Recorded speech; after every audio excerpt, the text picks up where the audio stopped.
Hey guys, what's going on? Lane back for another Netflix review, and today I'm going to be talking about how I fell in love with a gangster.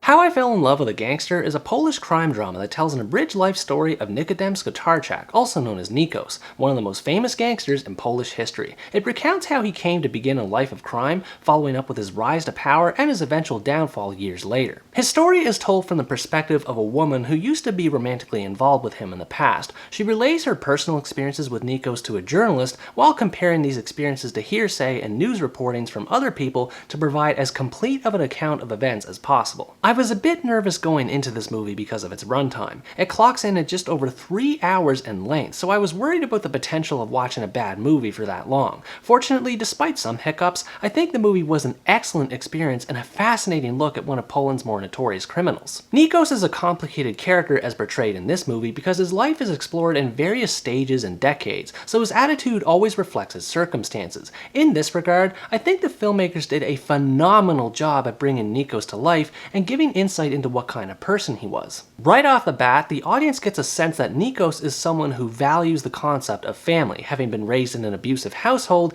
and essentially vowing to never follow in their footsteps. This is what kickstarts his life of crime as he becomes attached to a criminal who shows him the ropes, and he's actually able to surpass his influence. From there, the movie shows his rise to power throughout the 70s and early 80s, as he spreads his enterprise throughout Hungary and Germany, running an insurance scam and selling stolen vehicles, to buying up a football club and pouring profits into it to raise its prestige, and other types of crime on top of it all. This was something I really appreciated about the movie. There's a variety of elements that go into his character, ranging from the crimes he commits to the love and respect he has for his friends. He doesn't come off as someone who's a stereotypical thug that wants to hurt people. In fact, more than anything, he wants to help them. And as the movie continues past the halfway point, his downward spiral becomes more evident. His friends die off, get arrested, and turn a new leaf, leaving him with less people to rely on, all while becoming addicted to drugs and making new enemies. It's not easy to make a criminal sympathetic, but when you see what happens to him, it's hard not to feel sorry for him. His stubbornness is the most notable characteristic about him, which is what makes him so enjoyable. He hates it when other people tell him what to do, and he uses other people's doubt to fuel his desire for success, regardless of whether or not it pays off. His reactions to story events are unpredictable, which maintains a level of suspense to predict what will happen next. He reminded me of the Yakuza drama of Family, which I reviewed last year, just in terms of how he transforms over the course of the story, just like the protagonist of that movie did.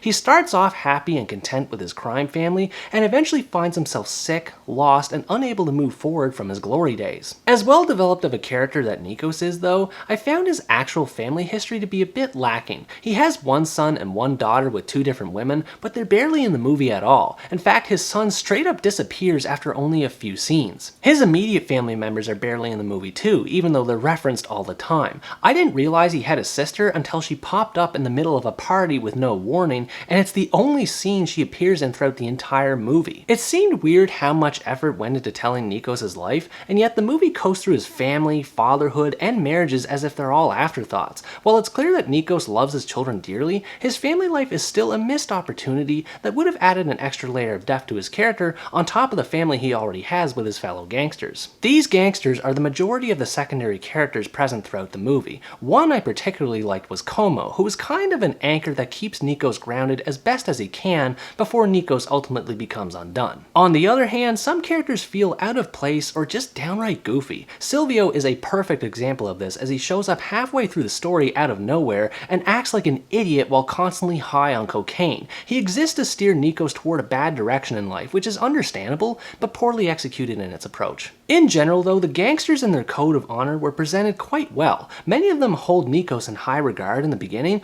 only for them to look down on him later on in life. They're able to change with the times, which reflects upon Nikos' inability to do so due to his own hubris. Every decade in this movie is represented in authentic fashion. Everything from the cars people drive to the hairstyles people sport are reminiscent of their eras, which enhances the movie's atmosphere and maintains a level of realism. There's little things relating to each era that make it even better too, such as Western products like cologne being smuggled into communist-era Poland, or the Cold War politics that are discussed in background news broadcasts. The movie is rich with its attention to detail, which further adds to the enjoyment of Nikos' story. And this is to say nothing about about the world in which this movie takes place. Much like Operation Hyacinth before it, another movie set in communist-era Poland, poverty is rampant, buildings are run down, and people smoke like chimneys in every scene. I swear, there's something about cigarettes that just intensifies the mood. The movie is dark and gritty in tone, which is appropriate considering its subject matter. The movie does take time to inject a dose of humor here and there though, making ample use of fourth wall breaks as characters look directly into the camera and add extra bits of info for what's happening on screen. The scenes where Nikos is in prison are some of my favorites in the whole movie, especially the one where he escapes.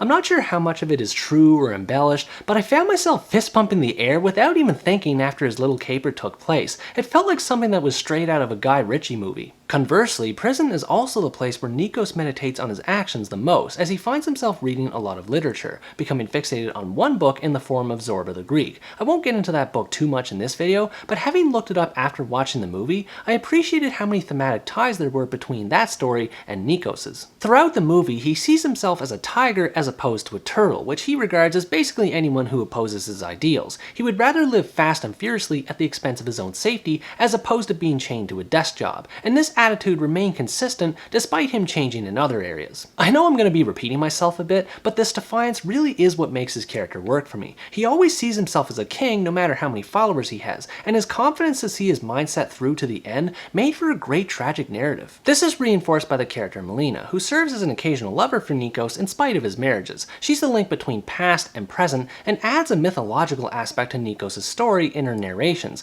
playing up his dominant personality while leaving enough room for interpretation for the audience to decide on minor things, like who betrayed him, how the cops caught him, and other things. Of course, there's much more I could discuss about this movie, largely owing to its huge runtime, which ultimately ended up being the biggest complaint for me. Even for the most enjoyable and memorable of movies, 3 hours is kind of a tough pill to swallow. There were times when watching this that I wondered if it would be better suited as a miniseries as opposed to a feature-length movie. Some scenes dragged on way longer than they needed to be, and even with how long it is, there are still details lacking in certain areas, such as the aforementioned family bits. If some of its scenes were reduced just a bit and filler dialogue cut outright, I think the story would be a lot more digestible as a movie. But even so, it still manages to tell Nikos' story quite effectively, even paying tribute to him in a way prior to the credits as a man who lived life wanting to be everybody's friend and how he ultimately paid the price for it. Overall, How I Fell in Love with a Gangster is an immense work of art that may initially overwhelm the average viewer, but its richly detailed protagonist, world, and themes make it worth watching. If you like crime movies with dark settings and tones, and you don't mind watching one that runs a little on the long side, I definitely recommend that you check this one out. While it can be a chore to sit through at times and needs a bit more polish in certain areas, I can't deny that I enjoyed the hell of it. It may not be an entirely true account of Nikos' life, but I think that's what makes it fun to watch. What did you think about this movie? Did you appreciate the amount of effort and detail that went into telling Nikos' story, or did you find it to be a bit too long and boring for your tastes? Let me know in the comments below. Anyways guys, that's going to wrap up my review of How I Fell in Love with a Gangster. Thanks for watching this video, I hope you enjoyed it, and as always stay tuned for the next part, where next time I review the romantic thriller, Brazen. Bye bye!